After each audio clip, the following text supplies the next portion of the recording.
अगर अनशन हड़ताल करने से निगम को पैसा मिलता है, आप लोगों की कुछ भलाई होती है, तो मैं भी आपके साथ अनशन पे बैठने को तैयार हूं। नहीं, वो तो है ही है भाई, subject to availability of fund.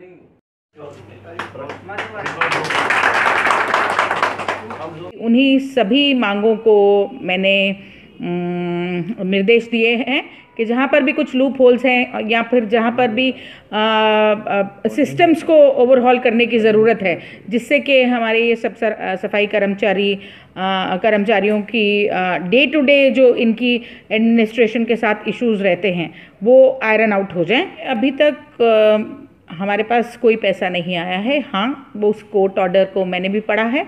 Court order में साफ तौर पे लिखा है कि 18 तारीख को नेक्स्ट हियरिंग है, उससे पहले ये पैसा रिलीज़ होना है। लेकिन आज 14 जनवरी है, अभी तक मेरे पास कोई पैसा नहीं आया है।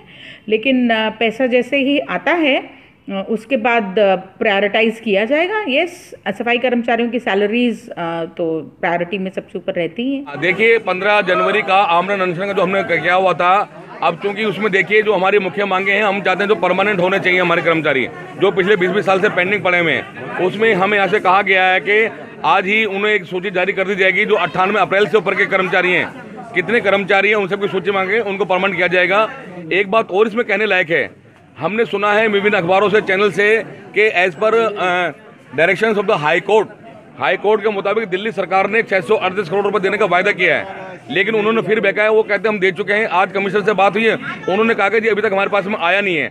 जैसे वो आएगा वो इतना सफिशिएंट अमाउंट है, उसमें हमारे लोग पक्के भी हो सकते हैं, उनका एरियर भी दिया जा सकता है। इसके अलावा जो हमारे रिटायरमेंट कर्मचारी थे उनके बारे में बातचीत हुई है, और भी बहुत सारे हमारे जो इश्यूज थे वो उसमें क्लियर हुए हैं। यहाँ पे रिकॉर्ड रूम के बारे में हुआ है, या दूसरा जो कुछ कर्मचारी सस्पेंड कर देते थे, इन सब के बारे में हमारे इश्यूज हुए हैं। तो लिहाजा अब देखिए, उससे पहले भी ना एक दूसरे संगठन वाले भूख हड़ताल में वहाँ बैठे हुए हैं। आज 7वां दिन उनका बैठने का, कोई सुनवाई उनकी नहीं हो पा रही। उनको वो भी यही चाहते हैं कि जी हम पक्के हो जाएं। अब चूंकि फंड के ऊपर ही डिपेंड होता है, फंड आज या कल में आ जाएगा 638 करोड़ रुपए यहाँ से, उस वाले लोग हमारे पक्के होने शुरू हो जाएंगे। लिहाजा ये जो हमारे पंजाब का जो आमरण अनशन है, उसका अब कोई औचित्य नहीं रह गया है, क्योंकि पहले भी लोग वहाँ जाके भूख हड़ताल में ऑलरेडी बैठे हुए हैं, सुनवाई नहीं हो पा रही है। और मेन तो यहीं से काम होना, पक्के होने वाला। जब हमें यहाँ से एश्योरेशन दिया गया है, उसमें हम सारे के सब संतुष्ट हैं। लिहाजा 15 जनवरी का जो आमरण अनशन है उसको स्थगित किया जाता है। अगर उसके बावजूद कोई ऐसी बात माने थे तो भविष्य में फिर हम कुछ ऐसा करेंगे, लेकिन फिलहाल 15 जनवरी का जो आमरण अनशन है उसको स्थगित किया जाता है।